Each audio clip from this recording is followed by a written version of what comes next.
வளர்றதை பொறுத்து தான் ஒரு நாட்டோட பொருளாதாரம் வளரும். எனக்கு தெரிஞ்சு என்டையர் இந்தியாவில் எவ்வளோ பிஸ்னஸ் இருக்கு சரிங்களா. வேணா வந்து ஐபிஎலுக்கு ஃபர்ஸ்ட் ரேங்க் கொடுத்துடலாம். அவங்க நிறைய கோடீஸ்வரர்களை உருவாக்கி நிற்கிறாங்க. தெரிஞ்சு ஒரு சில கோடீஸ்வரர்கள், தெரியாம ஒரு சில கோடீஸ்வரர்கள். அதுக்கு அடுத்தபடியா நேர்மையா நிறைய கோடீஸ்வரர்களை உருவாக்கிட்டு இருக்கிறது நம்ம கம்பெனி தான். நம்மளால பெருமையா தெரியும். அவங்களாச்சும் வந்து பாத்தீங்க அப்படின்னாக்கா அங்கேயாச்சும் கோடீஸ்வரன் ஆகிறதுக்கு திறமை வேணும் சரிங்களா. இங்க எதுவுமே வேணாம், கம்முன்னு அப்படின்னு சொல்றதை கேட்கிற பொறுமை இருந்தா போதும். நான் இன்னைக்கு காலையிலே வந்து மீட்டிங் வந்துட்டேன். ஜிஆர் விஜய் தான் வந்து இந்த ஐகான் மீட்டிங்கோட இன்சார்ஜ். ஸோ அவர் தான் வந்து ஷெடியூல் கொடுக்கணும்.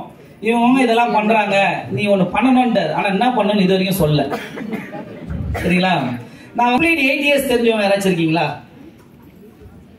நான் வந்து என்னோட டேட் ஆஃப் ஜாயினிங் எனக்கு தெரிஞ்சு வந்து பார்த்தீங்க அப்படின்னாக்கா மே மாதம் நான் ஜாயின் பண்ணேன். 2018 மே மாதம் வந்து பார்த்தீங்கன்னா நான் ஜாயின் பண்ணேன். நான் ஜாயின் பண்ணி ஒரு மாதம் கழிச்சு தான் வந்து 1.5 மாதம் கழிச்சு தான் வந்து பார்த்தீங்க அப்படின்னாக்கா ஆஃபீஸே ஓப்பன் பண்ணாங்க ஓகேங்களா. நம்ம குரோம்பேட்டில் ஹெட் ஆஃபீஸ் இருக்குல்ல, அது ஜூலை மாதம் வந்து பார்த்தீங்க அப்படின்னாக்கா 2018 ஓப்பன் பண்ணாங்க.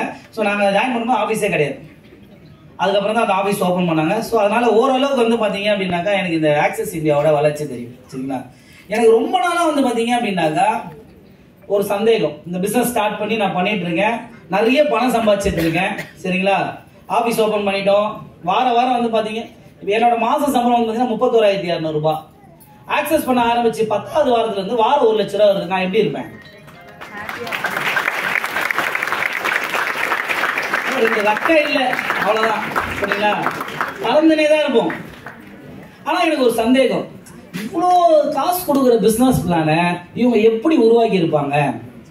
அதை சொல்லவே இல்லை. இவங்க அதை சொல்லாம என்ன பண்ணிட்டாங்க, நம்மள ஜாயின் பண்ண வச்சுட்டாங்க சரிங்களா.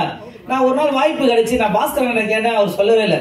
நான் கூட நினைச்சுக்கிறேன் ஐடிசி சோழா ஹோட்டல்ல உட்காந்து பயங்கரமா வந்து யோசிச்சு அதை ஒரு வல்லுநர்கள் கிட்ட எல்லாம் கொடுத்து இது செட் ஆகுமா செட் ஆகாதா, எத்தனை வருஷம் ஓடும், கண்டிப்பா யோசிச்சிருப்பாங்கல்ல. அப்படிதான் நீங்க நினைக்கிறீங்க. அப்படிதான் நானும் நினைச்சேன். ஒரு நாள் திடீர்னு ஏபிஎஸ் அண்ணன் வீட்டுல இருந்து நாங்க வெளியே போனோம். நித்ரான்னாரு. சரி நானும் நிறுத்திட்டேன். அங்க ஒரு டீ கடை, அது கடை கூட கிடையாது, வெறும் வண்டி. முருகன் டீ ஸ்டால் ஏதோ பேரு, நம்ம அண்டர்ஃபீட் ரோட்ல தான் இருக்கு. நிறுத்திட்டு போனாரு, டீ வாங்கினாரு, எனக்கு ஒரு டீ கொடுத்தாரு, அவர் ஒரு டீ வாங்கினாரு, குடிச்சோம், உட்காந்துனே இருந்தோம். தம்பி இந்த இடத்தோட பெருமை தெரியுமா, இந்த இடத்த பத்தி தெரியுமா கேட்டாரு. என்ன அப்படின்னு, இங்கதான் உட்காந்து நானும் பாபு இந்த கம்பெனி ஆரம்பிக்கலான்னு முடிவு பண்ணோம்.